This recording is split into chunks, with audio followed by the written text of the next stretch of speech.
Long before the Civil War, Europe had already discovered the hidden engine behind every great conflict. Wars grow as large as the loans behind them. Armies are built with credit. Cannons are financed with interest. Nations fight on the battlefield, but they bleed on the balance sheet. And no dynasty understood this better than the Rothschilds. The powerful Jewish banking family, whose branches in London, Paris, Frankfurt, Vienna, and Naples shaped Europe's credit system.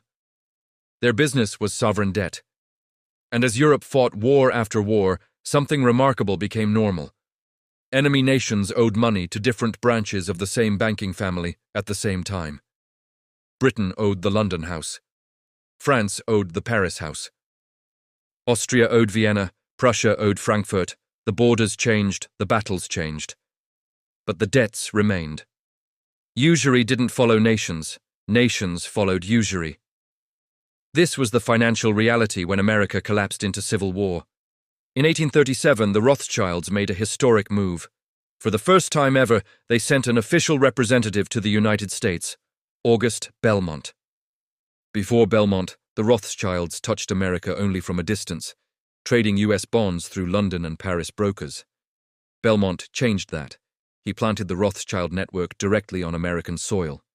He met presidents, advised Treasury officials, and monitored America's credit. Belmont carried a worldview forged in Europe's war machine. Debt is leverage, leverage is power, and nothing expands war like credit. So when the Union created greenbacks, money backed by nothing, Belmont didn't see innovation. He saw a rebellion against the banking order he represented. In Europe, the formula was simple. Borrow from banks, issue bonds, pay interest in gold, and let creditors fuel the war. Belmont wanted the Union to stay inside that system. And the Union did something crucial to keep European capital flowing. It paid all foreign bondholders in gold. Even with greenbacks at home, gold crossed the Atlantic. European banks, including the Rothschild houses in London and Paris, traded American securities, placed U.S. bonds with clients, and profited from wartime borrowing. War inflated the entire global credit system, and the lenders collecting interest felt the ripple.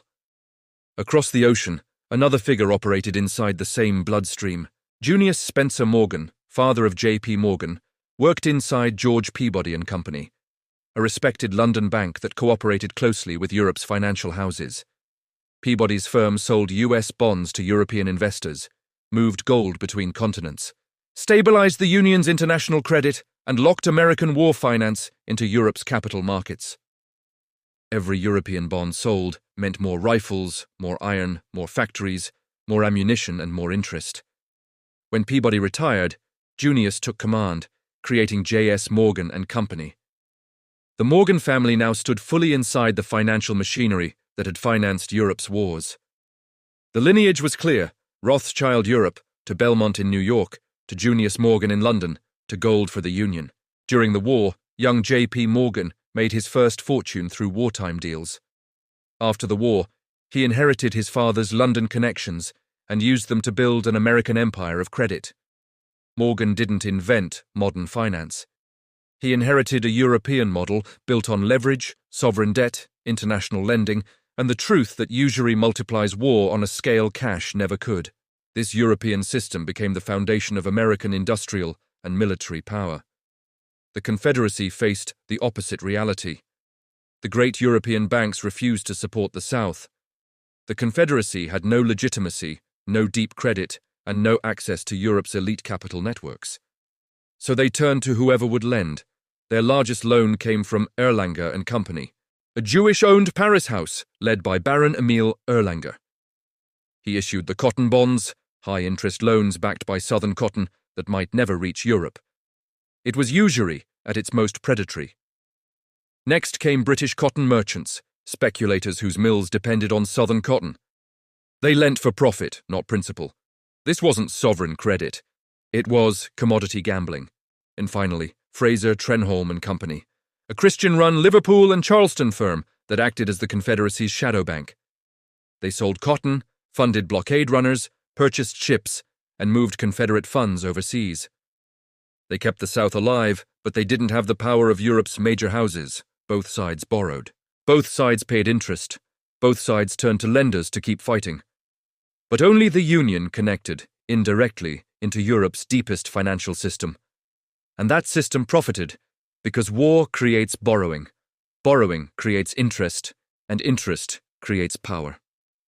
Usury turned the Civil War into an industrial conflict. Bigger armies, more ships, more guns, more destruction. Debt multiplies war. Interest multiplies debt. The battlefield was American, but the leverage was global. Europe's great banking houses built their empires on war debt.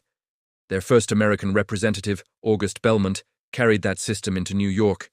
Junius Morgan strengthened it through London, and J.P. Morgan inherited it, transforming Europe's war finance machinery into the foundation of American power. The Union paid foreign creditors in gold. The Confederacy gambled on high-risk loans, and the interest payments rippled through Europe. The Civil War wasn't just a battle of North versus South, it was a war expanded, amplified, and multiplied by usury.